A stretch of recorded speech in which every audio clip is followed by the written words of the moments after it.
People are asking about things like even supplements, and I think again, you've answered that. We don't, are you taking fish oil? Is it a fatty acid? I mean, maybe there's lots of things here, because that is, if you're taking a fish oil supplement, then what do you think that's different than taking, for example, vitamin D or?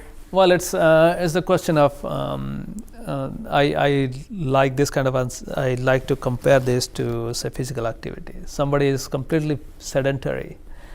For that person, going for a walk, whether it's in the morning or evening or midnight, doesn't matter, because this person is getting some benefit of physical activity. Similarly, if somebody is very low on vitamin D or needs that fish oil supplement, then what time the person takes doesn't matter, because that deficiency is getting corrected. Yeah, that's true. So that's true. But then if someone now dials it slightly higher and says, well, I want to have this protein drink that's 25 grams of protein after my exercise late at night, is it okay? Then that's where I will say, well, then that's going to probably not affect your gluconeogenesis and muscle recovery. And maybe if you have done a very strenuous exercise, if you're training for like Ironman or something like that, yes, you have to have that. So that was actually recover. A question. I think someone was asking about weight training at night, if that would counter, if they, eat late at night after weight training, if that would counter. And I think that's kind of pushing it a little bit. Yeah, that's pushing a little bit. And again, it depends on your training schedule and other stuff, what you want to get the most out of it. Like, for example, if you're used to training late at night and having that protein and carb drink right after that,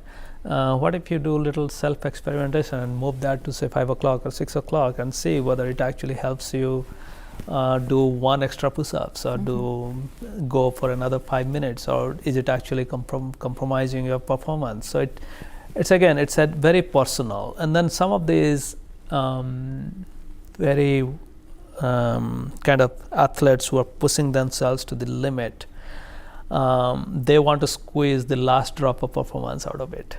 And for them, I think self-experimentation is the best way, because there is no way we as scientists, we can do that kind of study in our labs with a number of subjects who are as competent as them, and then controlling for everything. So it'll be very difficult. But you did show in one of your animal studies that a shorter feeding window for these animals, like, for example, 9 hours, or it was 8 or 9 hours. 8 to 9, both of them. Endurance performance went up. So you do have some evidence of being able to squeeze the last drop of performance, maybe. Yeah. So that we clearly see when endurance went up. And the reason why we did that experiment was we thought, well, if the mice are feeling fasted for a long time, will their athletic performance or muscle performance go down? Because our worry was their athletic performance might go down.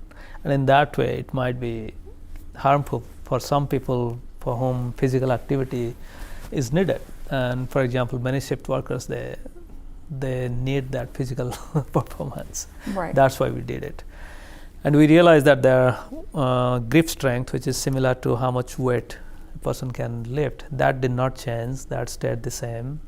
But the endurance, being on the treadmill for a long time, that actually significantly increased. I mean, in some cases, it doubles. So, yeah. I've noticed this in myself. I've done like 8 or 9 hour eating, schedule, and the next day, so if I'm fasting for a longer period, the next day I go for a run in the morning. Yeah.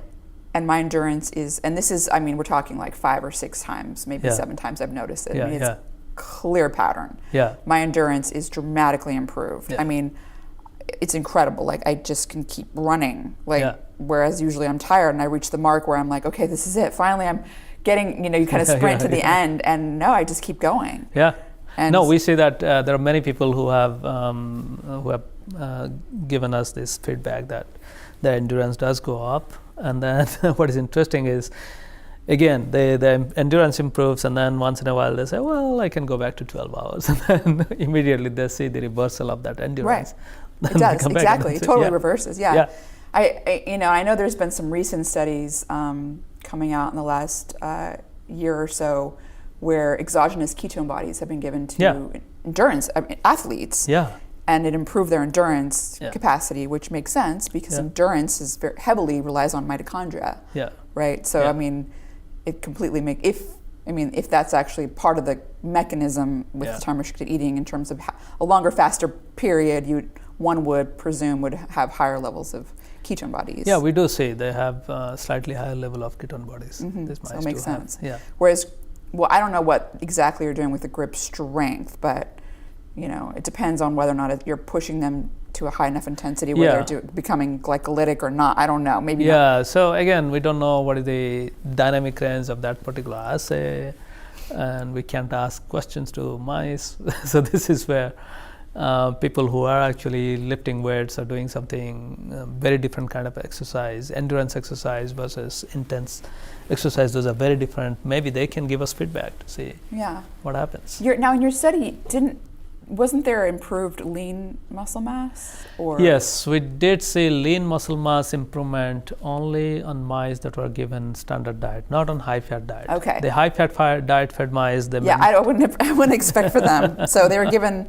So the mice that were given the normal, sort of standard healthier diet, yeah. and were given what was their eating schedule? They were 8 to 9 hours. So it was a shorter time window they were eating. Yeah. They had increased lean muscle mass. Now, is that something do you know why that is? Has that been looked at? We actually don't understand that. That's another thing. No, but we do see there is increase in PGC1 expression in muscle, so there might be increase in mitochondria function. But we do see, but surprisingly, in the same mice, we saw there is less glycogen in muscle. And that's kind of counterintuitive. You might think that, well, the muscles may be loaded with glycogen, so that's why their lean mass went up.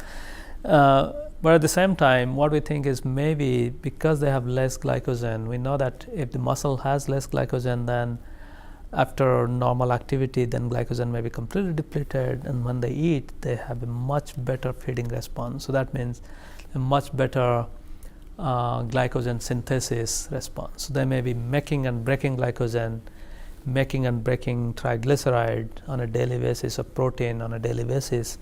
So in that way, I think they may be maintaining much better muscle health.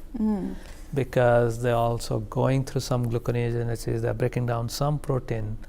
So maybe some of the structural proteins that get modified and maybe they get damaged, they're kind of getting cleansed, they're getting cleaned out of the system by this eating and fasting rhythm. So it's all speculation. So we have to go back to the muscle you have the data, you just don't know the mechanism. We don't know the mechanism. But and it's people are very interested. I mean, increasing lean muscle mass is hard to do, and there's a lot of huge interest in it. Huge interest. Now, actually, we have been seeing this reproducibly in multiple strains of mice. And it happens with a balanced diet. So this is where the nutrition quality does play a role. Which makes sense. So we can't expect people to eat the same fatty food and expect the muscle mass will increase. So there's a nutritional component to it in addition to eating within a restricted time window, which completely makes sense.